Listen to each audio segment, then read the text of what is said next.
नमस्कार दोस्तों, आज अपन डिस्कस करेंगे फिनोल के बारे में कि फिनोल की स्ट्रक्चर क्या होती है, किस प्रकार से फिनोल अपनी प्रॉपर्टीज दर्शाता है, केमिकल प्रॉपर्टीज, फिजिकल प्रॉपर्टीज, इसकी कौन कौन सी रिएक्शंस होती है, इसकी अम्लीय सामर्थ्य, एसिडिक स्ट्रेंथ किस प्रकार से निर्भर करती है, या किस प्रकार से अपन इसके अम्लीय सामर्थ्य को किसी अन्य ऑर्गेनिक कंपाउंड के साथ कंपैरिजन करते हैं। तो इन सब बातों का आज अपन विस्तार पूर्वक अध्ययन करेंगे। तो अपन सबसे पहले बात करें अपन फिनोल की, तो इसका सबसे पहले अपन देखते हैं इंट्रोडक्टरी पार्ट, इंट्रोडक्शन, परिचय, इंट्रोडक्शन। तो फिनोल का जो इंट्रोडक्शन है, सबसे पहले बात करूं मैं फिनोल, तो फिनोल में बेंजीन वलय है और इस बेंजीन वलय पे एक हाइड्रोक्सी समूह जुड़ा हुआ होता है।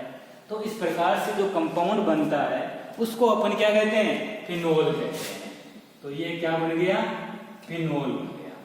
बेंजीन पे हाइड्रोक्सी समूह जुड़ा हुआ हो तो ऐसे यौगिक क्या कहलाते हैं? फिनोल कहलाते हैं। या मैं ये कहूं कि बेंजीन के हाइड्रोजन परमाणु का प्रतिस्थापन किसी हाइड्रोक्सी समूह द्वारा कर दिया जाए तो बनने वाला यौगिक फिनोल कहलाता है। अब बात करें ये जो फिनोल है इसके अन्य नाम, अदर नेम्स क्या क्या हो सकते हैं? अदर नेम्स फिनोल, आईपीएससी नाम भी फिनोल का फिनोल ही होता है और साधारण नाम भी फिनोल ही है। फिनोल के अन्य नाम, फिनोल को कार्बोलिक एसिड भी कहते हैं, फिनोल को कार्बोलिक एसिड भी कहते हैं।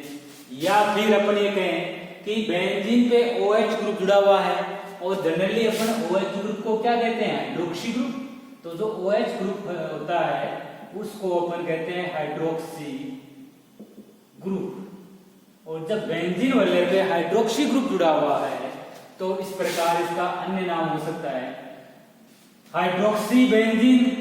हाइड्रोक्सी ग्रुप जुड़ा हुआ है तो हाइड्रोक्सी बेंजीन। तो हाइड्रोक्सी बेंजीन बोल दो या कार्बोलिक एसिड बोल दो या फिर फिनोल, तीनों एक ही कंपाउंड्स के नाम है, एक ही कंपाउंड के नाम है। तो ये तो बात हुई फिनोल की। या फिर अपन फिनोल को कैसे लिखे हैं?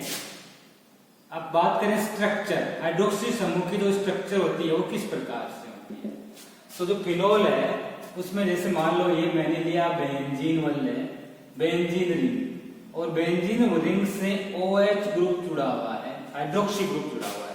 अब जो ये OH ग्रुप जुड़ा बेंजीन के जिस कार्बन से जुड़ा हुआ है उस कार्बन का हाइब्रिडाइजेशन क्या होता है?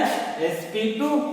तो इस कार्बन का sp2 हाइब्रिडाइजेशन होता है क्योंकि 1 2 3 सिग्मा बॉन्ड है तो इसका हाइब्रिडाइजेशन क्या हो जाएगा? sp2।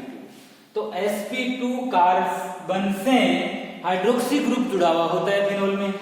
तो ये तो फिनोल की बात है। साथ में ऑक्सीजन पे क्या पाए जाते हैं?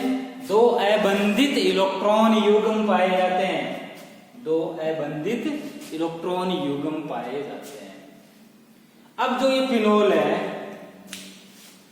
OH समूह की संख्या के आधार पर, नंबर ऑफ OH ग्रुप्स, अपन ये कह सकते हैं कि फिनोल को 3 भागों में, 3 कैटेगरीज में डिवाइडेड किया गया है।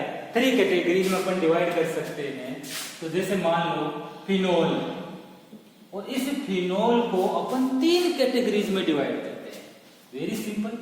अगर एक OH ग्रुप जुड़ा हुआ है बेंजीन वलय से तो उसको कहते हैं monohydric, monohydric phenol, monohydric phenol.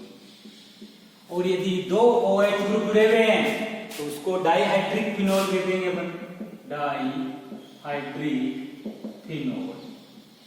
और यदि 3 जुड़े हुए हैं तो trihydric phenol, trihydric phenol. Monohydric, dihydric और ट्राइहाइड्रिक, 3 क्लासेज में अपन ने इसको डिवाइडेड किया।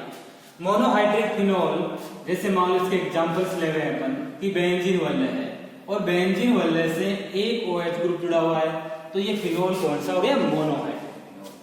अब मान लो इस फिनोल की ऑर्थो मेटा पैरा, ये ऑर्थो पोजीशन, ये मेटा पोजीशन, और ये पैरा, ये ऑर्थो, ये मेटा और ये पैरा पोजीशन हो गई OH ग्रुप के रेफरेंस में। ये ऑर्थो, मेटा और पैरा पोजीशन है।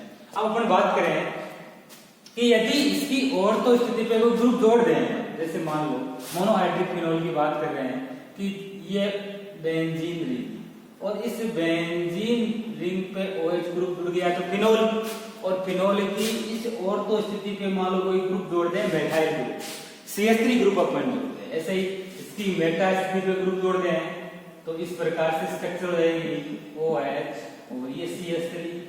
ऐसे ही पैरा स्थिति पे जोड़ दो तो इस प्रकार से स्ट्रक्चर बन जाती है OH और CH3।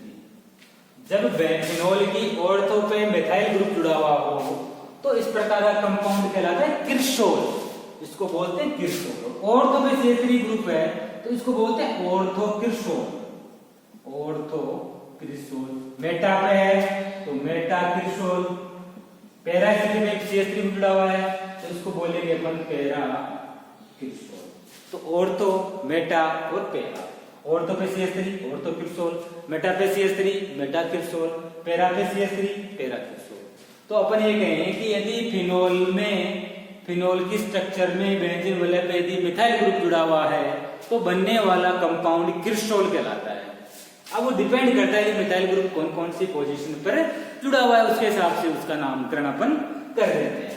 अब बात करें जैसे मान लो इनका IPSC नाम की, तो फिनोल का IPSC नाम तो फिनोल ही होता है। अब बात करें इसकी, ये अपन जानते हैं कि बेंजीन पे केवल और CH3 समूह जुड़ा हुआ हो तो इस प्रकार का कंपाउंड कहलाता है टोलुइन। क्या कहते हैं इसको? टोलुइन कहते हैं, टोलुइन।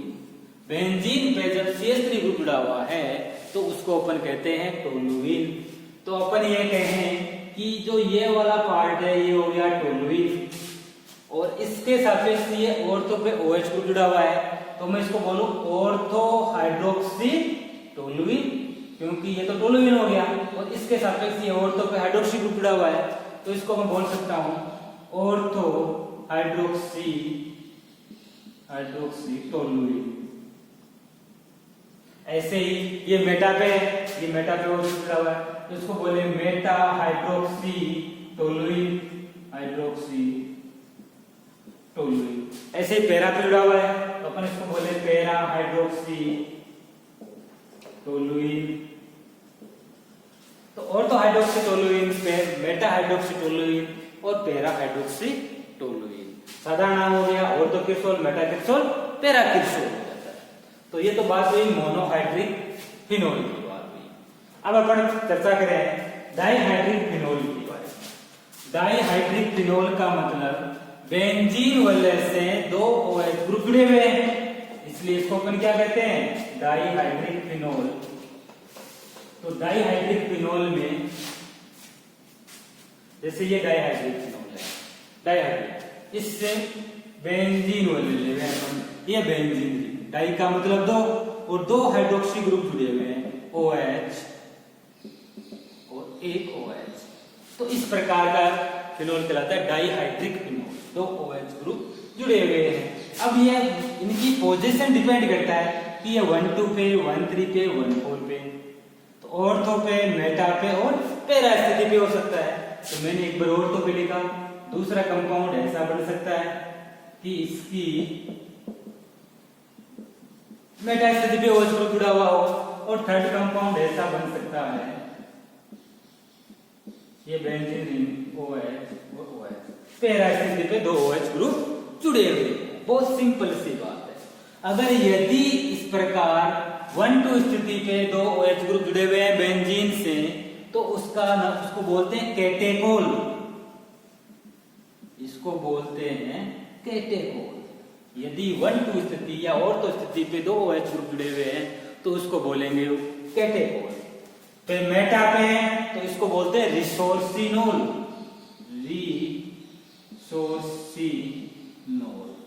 तो ये हो गया रिसोर्सिनोल, कैटेकोल, रिसोर्सिनोल, और इसको बोलते हैं क्विनोल। तो तीन प्रकार के कंपाउंड हो गए डाइहाइड्रिक अल्कोहल में, कैटेकोल, रिसोर्सिनोल और क्विनोल हो गया। कैटेकोल में दोनों OH ग्रुप 1,2 स्थिति पे है, इसमें 1,3 स्थिति पे, इसमें 1,4 स्थिति पे। जैसे मान लो इसका नाम कर देते हैं 1, 2, 3, 4, 5, 6, तो 1 2 पे 2 OH ग्रुप जुड़े हुए हैं, तो इसको अपन क्या नाम बोले, आईपीएससी नाम क्या दे हुए हैं इसका, IUPAC नाम। 1 2 डाइहाइड्रोक्सी बेंजीन, 1 और 2 पे 2 OH ग्रुप है, तो इसको मैं बोलूं 1 2 डाइहाइड्रोक्सी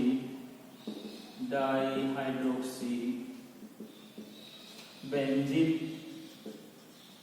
1 2 डाइहाइड्रोक्सी बेंजीन। ऐसे ही इसका नाम होंगे 1 2 3 4 5 6, तो 1 और 3 पे 2 OH ग्रुप है, तो 1 3 डाइहाइड्रोक्सी बेंजीन। ऐसे ही इसका नाम अपन लिख सकते हैं 1 और 4 पे OH ग्रुप है, 1 2 3 4 5 6, तो 1 और 4 पे 2 OH ग्रुप जुड़े हुए हैं, इसलिए इसको अपन बोल सकते हैं 1 4 डाइहाइड्रोक्सी बेंजीन। तो 1 2 डाइहाइड्रोक्सी बेंजीन, 1 3 डाइहाइड्रोक्सी बेंजीन और 1 4 डाइहाइड्रोक्सी बेंजीन। तो डाइहाइड्रिक फिनोल को अपन 3 कैटेगरीज में अपन ने डिवाइडेड किया, कैटेकोल, रिसोर्सिनोल और क्विनोल, जो अपन को ध्यान में रखना है कि अगर ऐसा कंपाउंड दिया जाए इसका क्या नाम होगा, तो रिसोर्सिनोल होगा, अगर ऐसा है तो क्विनोल कंपाउंड होता है, ऐसा है तो कैटेकोल कंपाउंड होता है, तो ये अपन को ध्यान रखना है। अब अपन बात करें ट्राइहाइड्रिक एल्कोहल की। ट्राइहाइड्रिक एल्कोहल, इसका मतलब ट्राइहाइड्रिक एल्कोहल का मतलब ये हुआ कि 3 हाइड्रोक्सी ग्रुप बेंजीन वल्ले से जुड़े हुए हैं, तो ऐसे कंपाउंड्स कहलाते हैं ट्राइहाइड्रिक फिनोल। जैसे अपन बात करें कि ट्राइहाइड्रिक फिनोल की बात करें,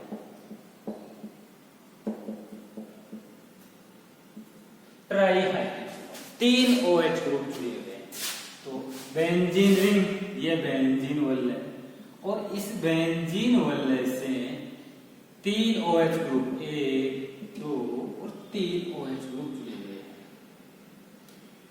ये बेंजीन वल्ले लिए अपन ने 3 OH ग्रुप जुड़े हुए हैं, इसका नाम 1 2 3 4 5 और 6। अब अपन जानते हैं कि अगर बेंजीन का 1 2 3 पे 3 हाइड्रोक्सी ग्रुप हो सकते हैं, या दूसरी स्थिति ऐसी हो सकती है कि बेंजीन में 1 3 5 की स्थिति पे 3 OH ग्रुप जुड़े हुए हैं, ऐसे OH। तो ये दोनों ट्राइहाइड्रिक फिनोल है, इसको बोलते हैं पाइरोगेलोल, इसका साधारण नाम है पाइरोगेलोल, और इसको बोलते हैं फ्लोरोगुल्सिनोल। तो पाइरोल और फ्लोरोगुल्सिनोल 2 प्रकार के ट्राइहाइड्रिक फिनोल होते हैं। अब बात करें पाइरेगेलोल, पाइरेगेलोल का नाम 1 2 3, तो 1 2 3 ट्राइहाइड्रोक्सी बेंजीन, 1 2 3 ट्राइहाइड्रोक्सी बेंजीन, 3 हाइड्रोक्सी ग्रुप जुड़े हुए हैं। इसमें 1 जैसे नाम करें तो 1 नंबर 2 3 4 5 और 6, तो 1 3 5 पे OH ग्रुप जुड़ा हुआ है, तो इसका नाम हो जाएगा 1 3 5 ट्राइहाइड्रोक्सी बेंजीन। तो 1 2 3 ट्राइहाइड्रोक्सी बेंजीन, 1 3 5 ट्राइहाइड्रोक्सी बेंजीन। तो इस प्रकार से अपन फिनोल्स के जो कंपाउंड्स हैं उनका साधारण नाम और आईपीएससी नाम अपन लिख सकते हैं इजीली, कोई प्रॉब्लम।